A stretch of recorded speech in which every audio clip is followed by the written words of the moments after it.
Maybe I hate that. Make I hate that. I forgot me that boy.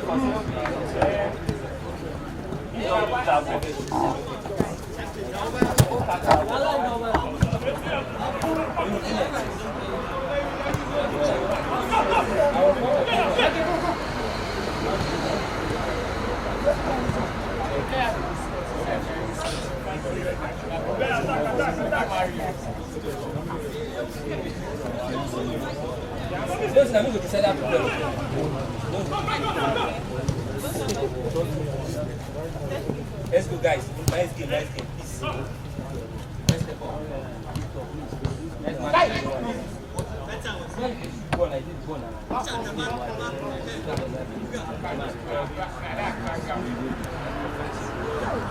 Go, just like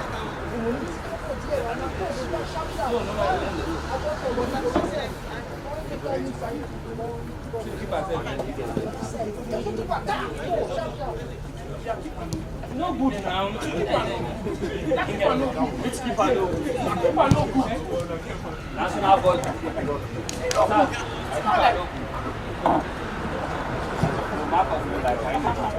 Listen, I'm calling here to sign now. Not a map on our keeper before, so don't sign up. Number one.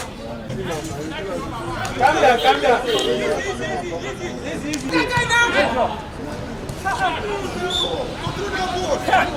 No, Laka. When I hear it, Marcus was not going.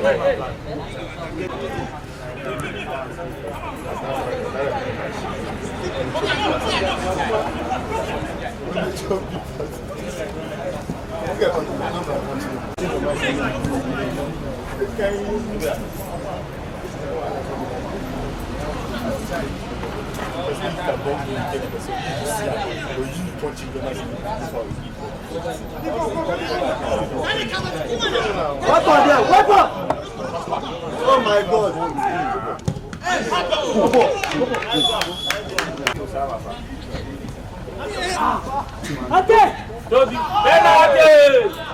Penalty!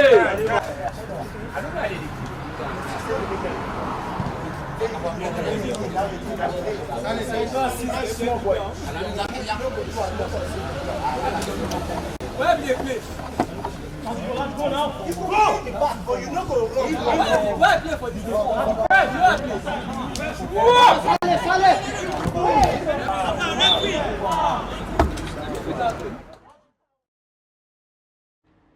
Welcome here on the show, 360 Sport on Trust CV. Adeni G. Shafe. Well, always interested to promote our own, looking at that particular very clear visuals there. Well, football in Nigeria is a big business and we continue to push for it to get better. Welcome here on the show once again.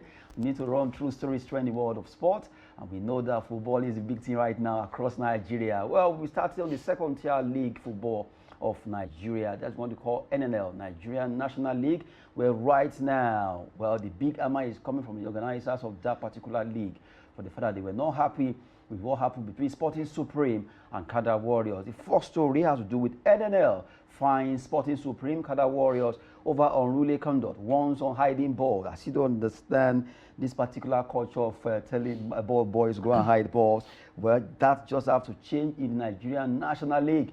We'll be starting with that story and we run through others that's actually holding sway in the world of sport. Well, this time around, it's good to have the usual suspect is back.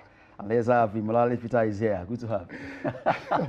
What a way of introducing me in the new year. I've changed the 2024 style. I've moved to 2025 more, maybe this year is less fights. Less fights. More okay. banter. More banter. More banter. Okay, that's so cool. that's why I say, okay, the usual suspect. I didn't put your name. I only say the usual suspect. So and the viewers, they know who the usual suspect is. Oh my goodness. Let's run through this. Yeah, thanks for having me. Okay, I think it's a very good thing that is coming out from the organizer of the NNL, just like we are from the Nigerian Premier League also, and to let people know that you can't get away with unruly behavior, unprofessional conduct. Most worrisome is the kind of example that they are giving even to the ball boy, because most of these ball boys, they aspire to be a professional football. Now, if you are teaching them how to cheat to start from that young age, it's not a very good signal. I don't understand the reason why you be telling the ball boy to be hiding the balls, because you are using that one to do what they call delay tactics. So that probably you are under pressure, a team is under transition, and the ball is in the throwing. They want to throw the ball and move on counter attack immediately. So what you just hold it back for the maybe 5-10 seconds. That means a lot. You shouldn't allow such to happen. So I'm very happy by the organizer letting them know that, well, no problem, no hidden place for you. You can do whatever you want to do, but we'll make sure that we find you, and you're going to pay for it. To me, I think most of the punitive measure that they should put in place after their investigation, and they've been found with one thing, that 3 points should be sacrosanct. As in, once you found cheating, 3 points is sacrosanct, then you now go with fine after that, because if that is not added to it, if that is not added or included into it, they look at it and don't worry now. At least I'll get my 3 points, I'll win the match, you'll find me 500,000, I will pay for it, or you tell me that I'll play in an empty stadium, I'll be able to avoid it. But what all teams rather will try to avoid is that punitive measure of losing 3 points. You know, imagine after you've played for 90 minutes, you sweated it out, just because you play a prank of 10, 20, 30 seconds, at the end of the day, you lost the whole 3 points. Everybody will come back to what we call reset setting in Nigerian language. So that's what I think we really need to do. If they didn't do that, they won't worry or bother themselves about the penalty. 500,000, 1 million, play behind the closed door, take the match to another venue. That will not really remove the points. That 3 points should be sacrosanct. Well, talking about the sacrosanct, I had to do with the NNL there, coming from Olawale Peter. But right now, according to organizer of Nigerian National League, they're trying to see how they can sanitize that particularly. It's getting better in the NPFS, so why is he like this in the second tier? And that has to stop. And that's why right now as we speak, they've sanctioned Sporting Supreme for 500,000 naira for being the fact that they could not get at least a secured environment. The stadium was not secured enough, so they had to find the 500,000. And for Kada Warriors, for the unruly behavior of their friends and supporters, they also find them 200,000 naira. Remember, this is NNL, Nigerian National League, second tier of Nigerian football. They are not as rich as the big boys. So you are expecting 1 million, 3 million. You want to collapse the entire team. So you have to be very careful also, when you are calling money. I think the organizer also should look into the act of provocation. What really caused it? What really caused it? I think that is very, very important also, because, you know, when football is involved, a lot of emotions are involved. There's something that will happen, and you ask yourself that, did I do this?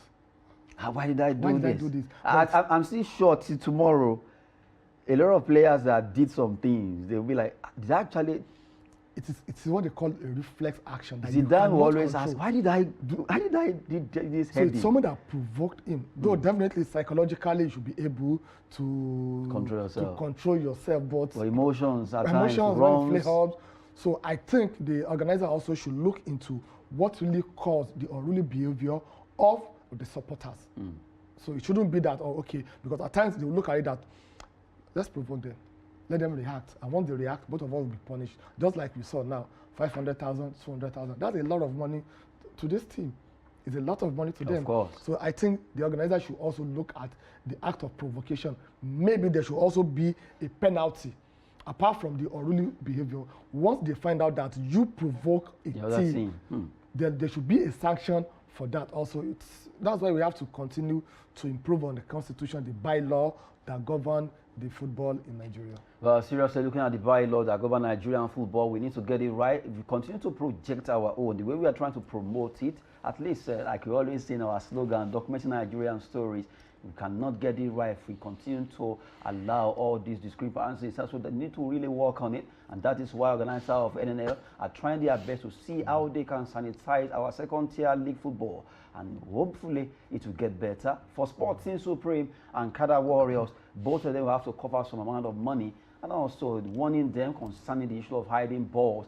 That is not going to be acceptable anymore coming from the league organizers there. Well, still talking about our Nigerian league, but this time around, there is no football match without a referee. You just have to have a referee there, and that is why National Sports Commission and NRA, Nigerian Referee Association, they actually interfaced to boost officiating in the league, be it in NNL, NLO, MPFL, any match so far. They are trying to see how they can work together. That's why the president of NRA, Zubairu, was actually able to pay a visit to the NSC chairman, that is Shehu Diko, where they had to at least interface together to see how they can get Nigerian football to that level where officiating will be better. And then from there, we begin to see CAF also looking inward because they will see a healthy league.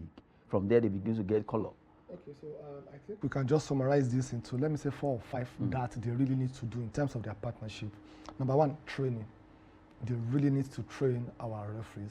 The number 2, exposure. They need to really expose them. What do we mean by exposure? They need to take them to watch most of these matches that have been playing in Europe, those in Africa also. That will really, really help them. The number 3, welfareism. The referee can kill, make or mar a football game. It's very, very important. Their welfareism needs to be really, really taken care of. Then their security also. That also they really need to look into. Because by the time I know that I'm secured where I am, I have no fear of anybody coming to attack me if I do the right thing. When the situation whereby you go to a stadium, probably, I'm just using an example, Wale FC and Adeni FC. My FC will win, of course. I'm just trying to quickly chip it in before you say your own. I don't want to go into that. It's too early in the year. At least let me, before you do it, let me quickly counter it so that people will know that Adeni FC will win. Attack is the best form of what? At least let me defend myself. So that's what we are trying to do. Yeah. So I'm playing away from home, and I'm leading you. And you have a referee that's at the center of everything. And you have a capacity of, your supporters, there are more than 5,000 or 6,000 compared to my own supporters of about 1,000.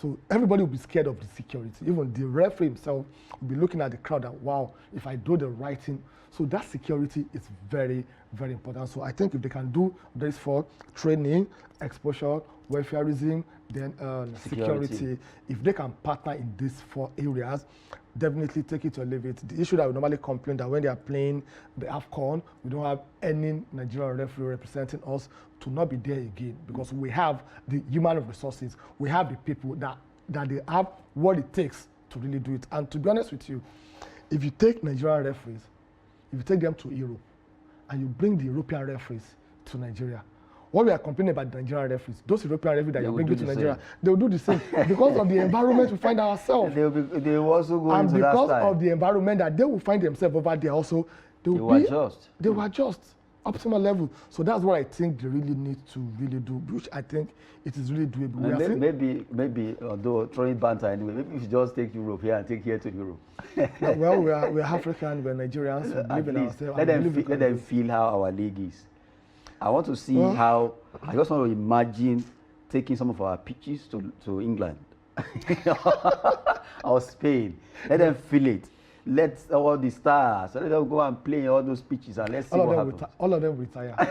Early retirement. Nobody wants to play football again. Or they travel by road from Sokoto to Lagos or Lagos to Owerri. Let them just try. And during the halftime, they give them the pure water to drink.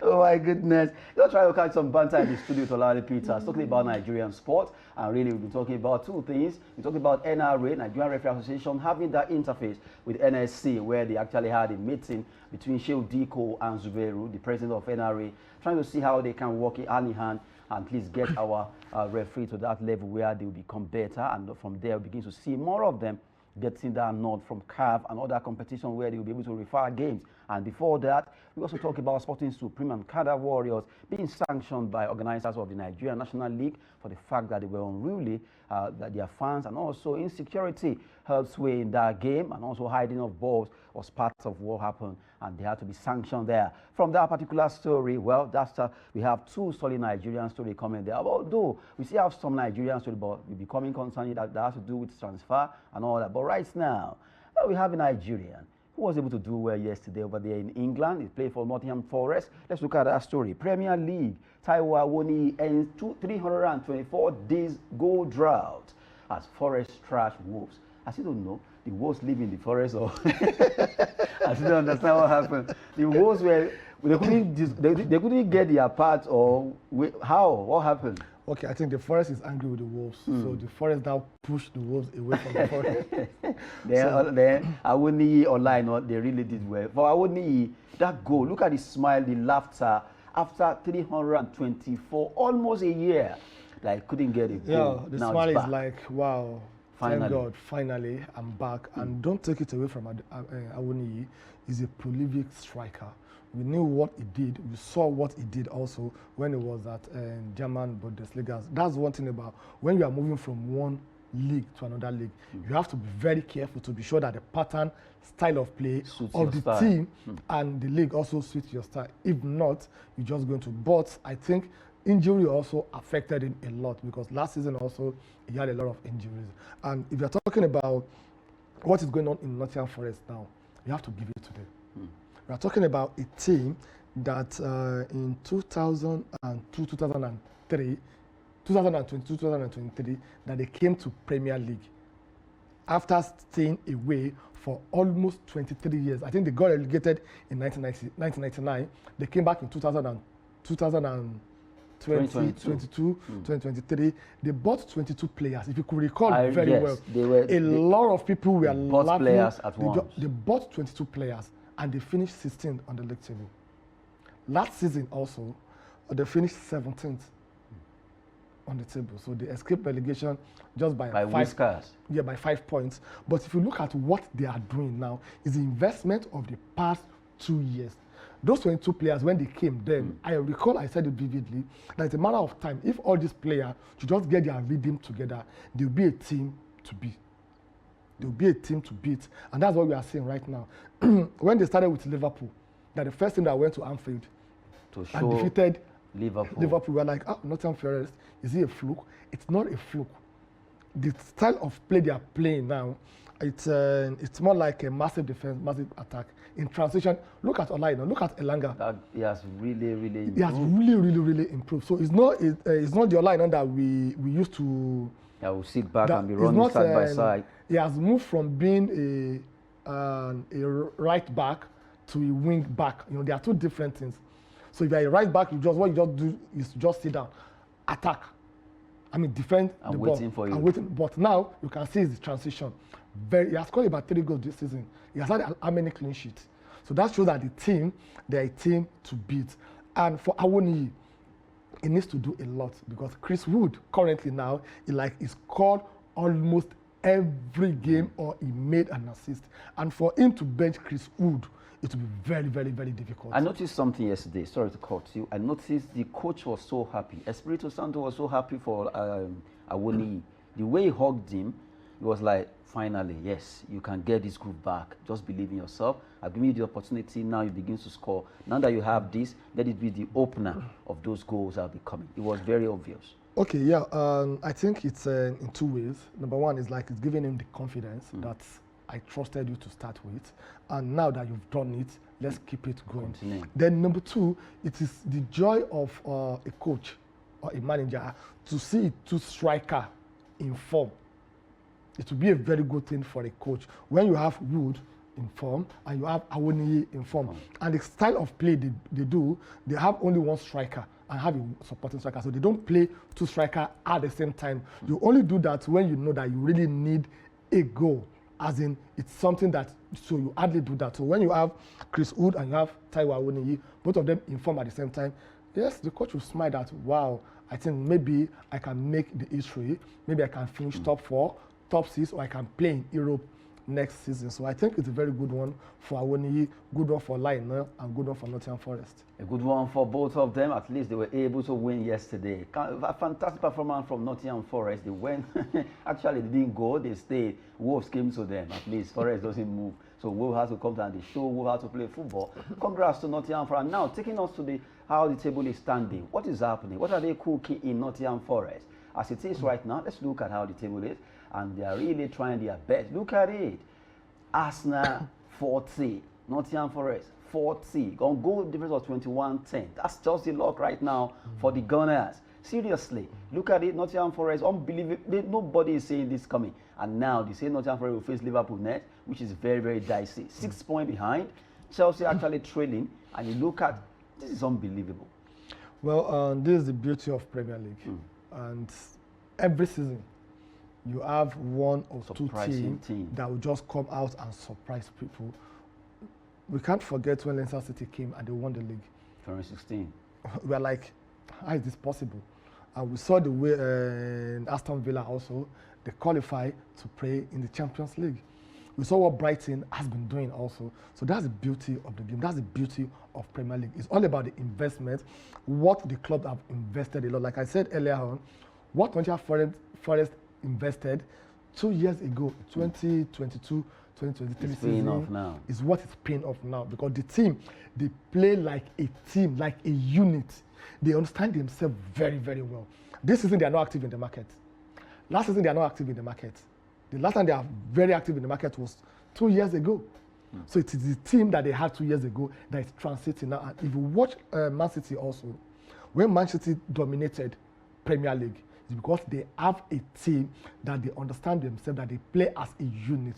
If you also recall vividly, when Arsenal was Arsenal, because now they are Gunners, when they are real Arsenal, don't think of what to say. No, I now. didn't say anything. Okay, so when Arsenal was... I'm just waiting for what to tell you. When Arsenal was Arsenal, it was Okay. a teamwork, team spirit that really made them to have the incredible, unbeatable, invisible record that up to now it will be difficult for any team in England to really, really achieve that, because you know you have Bellingham, you have Thierry, you have Patrick Vieira, all of them, they understand themselves. So that's the beauty of this game. You can't be changing your team, your players today, tomorrow, and you think you do very well. It will be very impossible for you to do.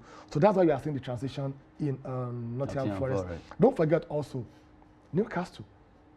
At least about two weeks ago, Chelsea are leading Newcastle with 11 good points. But now, look at it now. Just 1 point behind Chelsea. So what does that say? It says that the team that Edohoe that have been really working on for the past 2 years also, that transition also is paying off now. You can hardly pick 1, 2, or 3 stars from them, apart from Alexander Isak that they bought, then Gordon also. Other players have been together for a very long time. So now, just taking a look at the top table, the top 10. Surprisingly, Brighton, Fulham, Aston Villa, Bournemouth, Nottingham Forest. These are teams that are regular, either mid-table or below table. But out of 10, the same below table or regular mid-table, 1, 2, 3, 4, 5 are there, holding sway. Then Liverpool, Arsenal, Chelsea, Man City for the big boys, 1, 2, 3, 4. Then Newcastle maybe just maybe I should already Newcastle be more mid-table, one the other. But you look at it now, it's quite different. It's getting tougher. Yeah, well, the truth is there's nothing like big boy when it comes to football again. Because if you look at the current Champions League that they are playing now, we are the big boys. They have to struggle to even qualify. To really qualify. So that's the same thing you are seeing in the Premier League. So it's not about because I'm Arsenal, I'm Liverpool, I'm Chelsea. Even, okay, the other team, okay, they are page 2 club now. So that's why you're not seeing them here. I'm talking about the Manchester United. Okay, let's have it. So that it will look like... okay, page 2 club. Okay, you've seen them now. Okay. Yeah, page 2, then page 2. That's Manchester United fans. You have a new name coming from... I didn't say that. He said it, page 2. I don't know. So now, if you can look at the page 2 clubs now, you can see where Tottenham is. Look at Manchester United. Even look at Everton. Look at West Ham also. So that shows that a lot of things are changing right now. Every point, every goal, every card are very, very, very, very important. It's going to be very interesting to see this season. And Liverpool, yes, they are really winning right now. They are leading with 6 points, and they still have a game at hand against Everton. But the issue at regard the contract between Mo Salah, Alexandra, and Van Vidic is really causing a lot of distraction for the team right now. I don't know what the club is doing, but this is not the time for them. They should have at least trying to find this is something that you should just exactly, because they have everything working for them now. And if care is not taking their last match against Manchester City, they dropped 2 points against Nottingham Forest. If they didn't win that match, their title hope, and it will be very interesting to see that. It will be very interesting to see Liverpool losing. Let the point be dropped up to 3 points, and let the other team also to be have up. Don't be surprised, Manchester City, that people are really. They can still come up. They can still come up because Liverpool have done the same thing before, and they still dropped. Exactly. So that shows that Man City have gone about 10 games unbeaten before. So what's the probability that Liverpool can go 10 games unbeaten? Chelsea, Arsenal. So it's going to be very, very interesting to see how this season will end. The top 4 will be a battle. It's not certain for anybody because if you can look at the table, like we showed not quite long, you can see that it's 30, 33, 36, 40.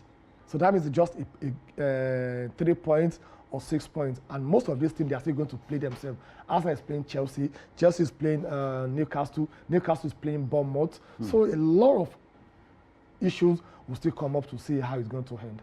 Seriously talking about the Premier League match that took place yesterday between Wolverhampton Wanderers and Nottingham Forest. Awoni was at least on the scorer sheet there. Olaino also a super performance from Nigeria International. And also looking at the fact that Nottingham Forest did their best, standing tall on the log, on goal different behind Arsenal. 40 points, because they actually have it right now. And for Liverpool, 6 points. And they will be meeting Nottingham Forest next. It's going to be a tough one because right now, as we say in Nigeria English parlance, they don't get liver.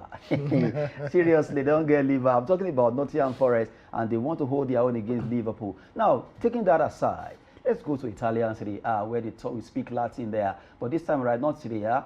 They actually play Italian Super Coppa. A top 4 yesterday. It was from a comeback for AC Milan, the Rossoneri. They did it against the Nerazzurris. They came back stronger. They were able to win that game 3-2. 2-0. How did they do it? You were leading 2-0, final of a game.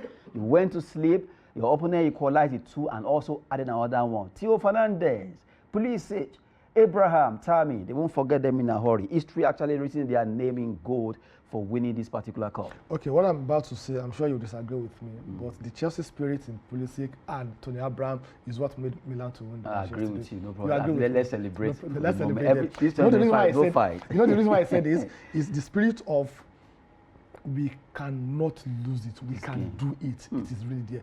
2-0 down the line, I was like, let me just switch off. That's all they've won. I think it has already gone off. But you see, football is like driving. If you, by mistake, just doze off or blink for 2, 3, 5 seconds, you can find yourself in the pit. That's the same thing with football because you are leading 2-0 and they scored the first goal. So they have that motivation that, okay, you scored us first, you scored 2 goals, and we've equalized, we scored 1. So that means we can still score 1. So at that point, it is when the coach is needed to bring out his strategy, his tactics. With this 2-1, do I need to defend or I need to go offensive? Do I have player that can do it on the pitch or I have player that I need to change? Trust me, you have some coaches. If you are playing final and it is 2-0, forget it. There's no way you can beat them. There's no way. Pack the ball. So that is why I said number 1, Mourinho. He said give them the ball, let them play the ball. Let's just go and stay at home. So that is why I said it's all about the coach. At that 2-0, 2-1, and when it now gets to 2-2, I knew that they're going to win the match. They were encouraged. Because you know what happened? They've been encouraged, they've been motivated that, okay, we can do it. And the other side, they're like, wow, what happened? They'll be demoralized. And that is when the coach needs to do what? To bring the ball down, cool it down, wait for the opportunity, take the opportunity. But that doesn't happen yesterday. And these are the tactical changes in the form of play and in the substitution also. I didn't see that at all. So I think they lost the match based on the coach tactics. Well, what a way to go for AC Milan, celebrating yesterday for being able to beat Inter Milan from comeback. They actually borrowed a lead from Liverpool, what Liverpool did to them in 2004-2005 season Champions League when they were leading and they thought they've won it, and Liverpool came surprisingly, led by Steven Gerrard. They were able to turn things around. So AC Milan, they actually took a coup from that, and now they brought it to limelight yesterday, and they were able to win against Inter Milan in that Italian Super Cup, where they were able to scoop that particular coveted trophy. Congrats to AC Milan, congrats to Rossoneri's and the entire squad. Actually have the same stadium with Inter Milan. What a way to go. Well, still talking about football, although we look at Spanish football right now. Well, talking about a game that was played yesterday. Real Madrid went on rampage. 1, 2, 3, 4, 5 goals as they were able to do well. Copa del Rey, Ardagula hits 2 as Real Madrid trashed Deportiva Minera. They were able to win convincingly. Yes, Jude Bellingham couldn't make it, but really, they showed their class. I'm not surprised. There's a saying that it is he who you can beat, that you beat and you battered. So that's what I think they battered them. Okay. that's what AC Milan did yesterday. They humiliated them, but also it's an experience for some of the young academic players to come in and also show their skill for the Real Madrid team. But for now, we can't really say that Real Madrid has arrived, because you can't judge them based on what happened yesterday. And however, it's also something of motivation for the team, then also for the coach to look at some players from that team yesterday that can also transit into the team, because that's one of the reasons why you have to use your team B to play most of this competition until it gets to quarter-final, semi-final, or the final, that you have to bring the big boys to do the job. So I think it's a very good one. But for now, we're here to separate the boys from the men, but we are getting there very soon. Maybe when they get to the round of 16, quarter-final, we'll be able to do that. So a very good one for Real Madrid. A good one for the Los Blancos, the Real Madrid, and really being able to hit 5 against Copa del Rey team that they faced. That's Deportiva Minera there. Well, congrats to them, and at least they continue to do well. All their fans worldwide were so happy yesterday, hollering, Hala Madrid, Hala Madrid.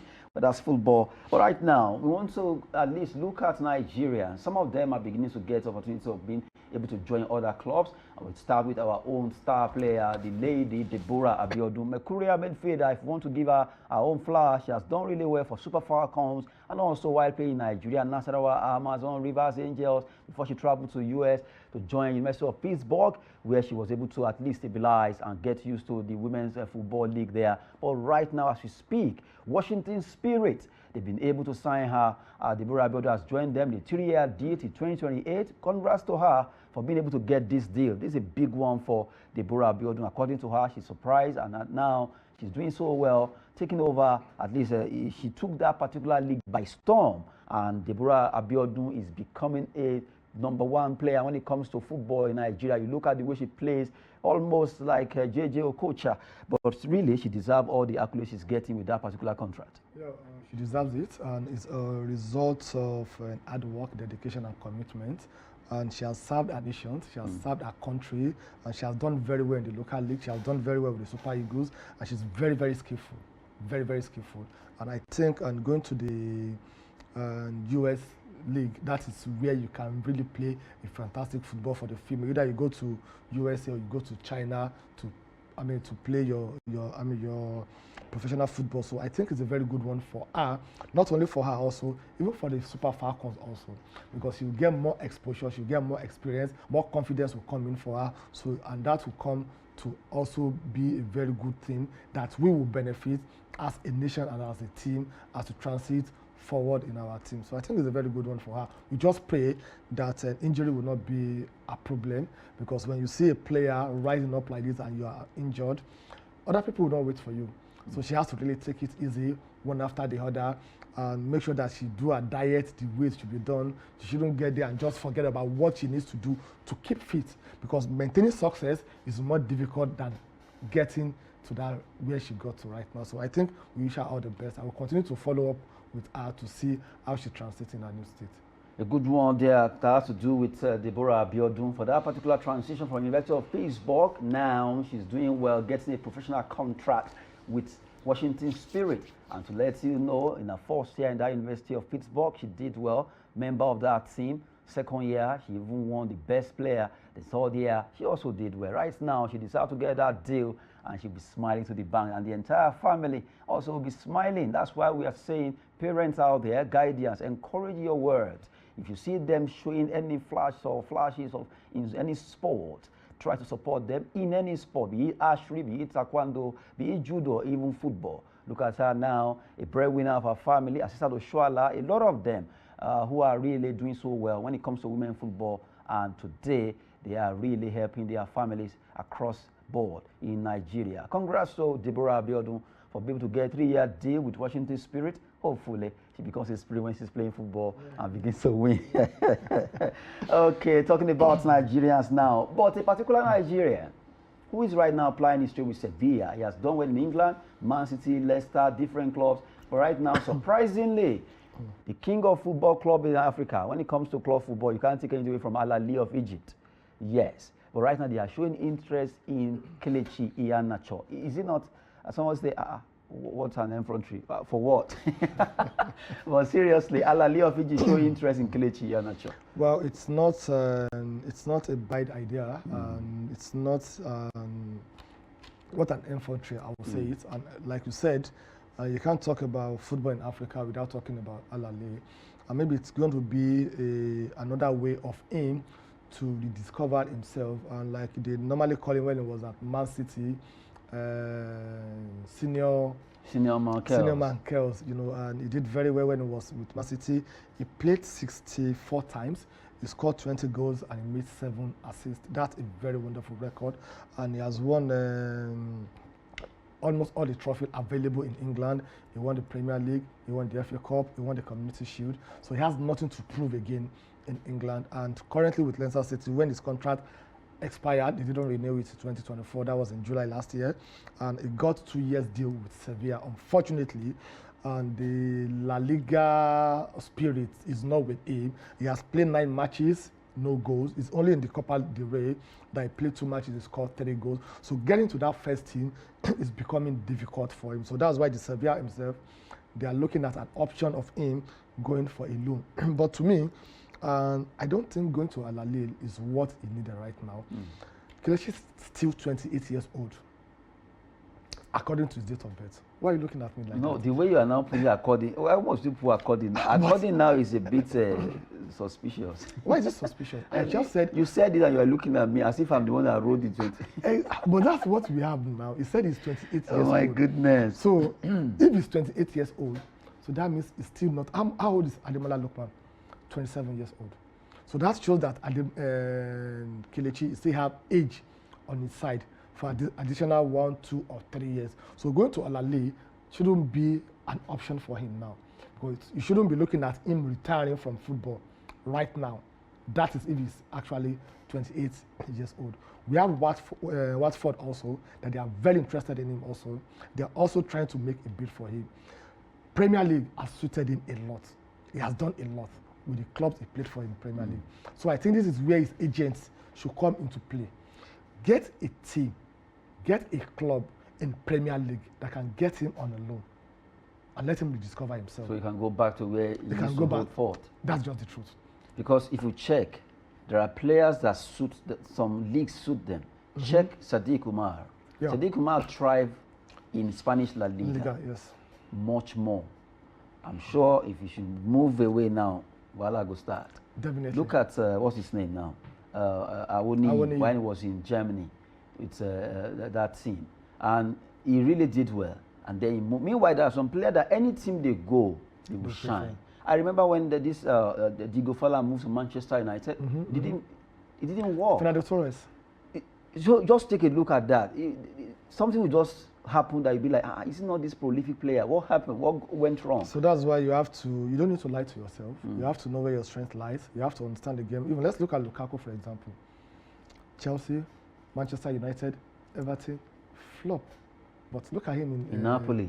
Napoli. Serie A, even before he went to Napoli. Roma, he did very well. Milan, he did very well. So you have to understand the style of play of the club and of the country also. Because in England, if you don't have pace, you cannot. And I remember when Agawa came to, is it West Ham or? Yes, in England. Emenike too came to another. They couldn't shine. Meanwhile, they did well either in Greece, either in China or Russia. Emenike was a fire to behold while he was playing in Russia. And then he came to England, he couldn't get it right. Look at Agawa too, same thing happened. So for Kelechi Iheanacho, Al Ahly coming for him right now, according to you, you shouldn't go to Al Ahly. Go back to England. Okay, now if you go to Al Ahly, when was the last time you watched Al Ahly? Maybe yesterday. No. At least. So the truth is, Premier League, you can't take it away from them. It's the most entertaining, the most glamorous, the most watched and glamorous league in the world. And it needs to still remain there. But if what he's looking for is retirement, instead of going for Al Ahly, let him talk to his agent. Let him go to Saudi and collect the oil money. I think that one will even pay him better than going to Al Ahly. So that is just my own personal opinion. But because we still need this experience in the Super Eagles Take it or leave it. Look at the last Nations Cup. When it goes to the semi-final, we have to play penalty. When I saw the last person to play our own penalty, I saw Kelechi Iheanacho. I said, no, the confidence is there, the exposure is there, the experience is there. And I said, this is going to be a goal. I started jubilating before he played the ball. And he scored the goal. So that is what we still need, even in our team right now. Because if we miraculously, I say again, qualify for the World Cup, we need experienced player like him. And he needs to be active in his club to be able to play for the country. Good one there. Talking about Kelechi Iheanacho, who right now is becoming a subject of discussion from different clubs who are showing interest. Even Al Ahly of Egypt, they also want the player who actually has done while he was playing in England. But talking about Nigerian football, last time around we go to, well, former African footballer of the year. Yes, he used to be before Ademola Lookman took over. Talking about Victor Osimhen. Well, a lot of mysterious story here and there. Man U, Chelsea and all that. But right now, his team, Galatasaray, are saying they are banking on Osimhen to stay in Turkey for the rest of the loan deal that he's having with them. And really, that would be a nice one because even himself, he said, well, I want to finish my loan deal with these guys before I will see, okay, where do I want to go? Okay, I think he needs to be very careful here. He has to be very, very careful. I don't see Osimhen as a January transfer player. You should just wait till the end of the season. He worth more than that. That's the truth. You can't see a big player making a move in January. But now I think he's free to speak with other clubs because he has just 6 months left. So his agent has to be up and doing this time around. A very good club. Yes. Have agreement in principle. Not that you wait till that June before you start running up and down. However, if that is not possible, there's nothing wrong. Osimhen is a striker, and most clubs right now, they want him. Arsenal, they need a striker. Chelsea, they need a striker. Liverpool, they need a striker. United. Manchester United, they need a striker. And Osimhen can fit into any of these 4 clubs that I just mentioned. So I think it's a very good thing for him to really look at his next move very well. Galatasaray, they've done a lot for him. They revived his career, but also he has paid them back also because loyalty is a two-way. They are loyal to him by getting him, and he has shown his loyalty by banging in goals, making assists also. So he has helped the club. So both of them has really helped themselves. So emotion should be put aside. We should be realistic this time around. His career and his growth is really, really needed. And he needs to go to a club. Turkey is not a club for a league. It's not a league for Victor Osimhen. If I'm lying, go and listen to Jose Mourinho's interview. that man he wouldn't shield away, even though he's in Turkey. Right now, he's not having it easy because they were like, why are you exposing? You are here as a coach in Fenerbahce, and you are saying this, that Turkish league, that Mourinho is just... So he should learn from that also, and he should also learn from players that have played in Turkey, what happens to them at the end of the day. So I think you shouldn't make that mistake. If you want to stay for 6 months, but you should make sure that you have alternative by June. If a move comes in January, no issue with this, but it should be a permanent move for Victor Osimhen. We want to see our goal machine to back in action. Hopefully we'll see Victor Osimhen coming back. Really has done well. I normally call him Victor the Osimhen, but really, hopefully we'll get it right. At least right now, a lot of rumors here and there concerning his deal. I will still waiting, keeping tabs on Victor to see what will happen to King Osimhen. Will he be moving in this January, or at the end of the season, where he will at least have a chance to join any other club of his choice? And we know that a lot of clubs are really banking on getting his signature to sign for them. Talking about Nigerians abroad, at least moving from one place to the other. For the likes of Deborah Abiodun, now she's a player of Washington Spirit. For Kelechi Iheanacho, Al Ahly also show interest in him. Meanwhile, Watford and other clubs are also putting their radar on that particular player. All right, now let's talk about a player who also played his trade in Turkish Super Liga. His name is Bright Osayi Samuel. As we speak right now, Fenerbahce, they offered him a new contract, but the man says, no, I want to go back to England. He used to play in England with Queen's Park Rangers, and now he wants to go to Crystal Palace. despite Fenerbahce fresh offers. And right now, this is one of the best players for Mourinho since he moved to Fenerbahce, and he's not happy right now. Yeah, it's all about personal growth and personal development and personal goal. If a club in England should approach Mourinho today, he will not think twice Before we jump at it. So the same thing with our own dear brother also, and I think his own career should be his own priority for now. Then also, Premier League is a league that every player really wants to play. We are talking about the most watched league in the world. So, and also going to Crystal Palace will be an opportunity for him also to even get more exposed. How many people are watching the Turkish league? How many people? We watch it for the sake of our analysis. So, but if you're talking about following, Premier League will come as number. So it's a dream come true for any player to play in the Premier League. So I think you just follow whatever his mind tells him. But me, as an individual, I'll support him to go to Crystal Palace. Maybe from Crystal Palace, he can get to Arsenal, Man United, Man City, Chelsea, Everton, Aston Villa, or any other better club than Crystal Palace. A good one there, running through Nigerians over there and abroad, trying to at least put our torchlights on their radar. A good one there. But before we go, let's really touch on basketball. Some result from the NBA regular result, game play earlier today. Let's look at those results of games play. Miami Heat and Sacramento Kings had to play an overtime, 102-102. What a game there between Heat and Kings. San Antonio Spurs 110 against Chicago Bulls, who scored 114. Memphis Grizzlies, extra point for them, 190 to defeat Dallas Mavericks, while LA Lakers 2 points behind Minnesota Timberwolves as Toronto Raptors. They couldn't wrap this particular game as Milwaukee Bucks came visiting.